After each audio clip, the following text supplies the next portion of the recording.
चंपी report अनवर जान कोहिस्तानी। सोंडा लॻपसंद जी शादी कंदड़ नारीअ जे मुड़ुस जे घर ते माइटनि जो हमिलो, हिकु ॼणो ज़ख़्मी, पुलिस केस दाख़िल न कयो। उन सिलसिले में सोंडा जे ॻोठ गुलाम टेंगो जे रहवासण मिसमाह साजदा पंहिंजे मुड़ुस परवेज़ चांग ऐं ज़ख़्मी ॾेर असलम चांग सां गॾु ठटे पहुची एहतजाज कंदे साफ़िन खे ॿुधायो त हिन 1 साल अॻु पंहिंजी मर्ज़ी सां परवेज़ चांग सां शादी कई आहे, जंहिं मां खेसि हिकु पुट जो औलाद पिणु आहे। हिन इल्ज़ाम हणंदे चयो त संदसि माइटनि अनवर टेंगो, कादू अब्बास, ही सभु उमर, हामिन टेंगो ऐं ॿियनि असांजो जीअण जंजाल बणाए छॾियो आहे।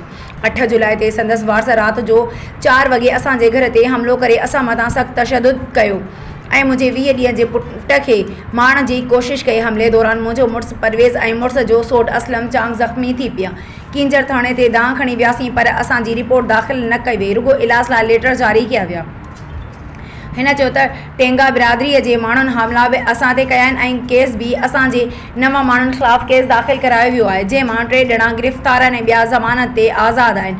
टेंगा बिरादरीअ जो याकूब टेंगो दिलि जो मरीज़ हो, जेको पंहिंजी तिबी मौत सबबु फ़ौत थियो आहे, पर उन केस में खेनि फसाइण जी साज़िश थी रही आहे।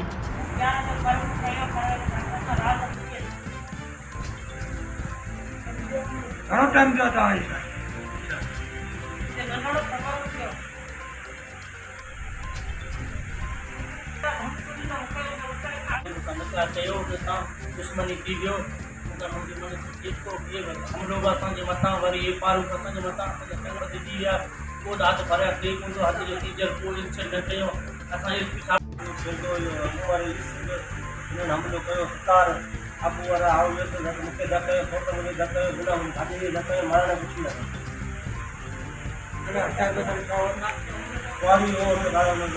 पिस्टल हो।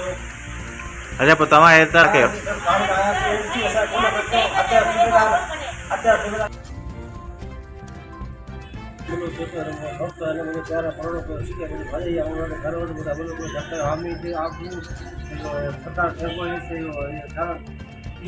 उमर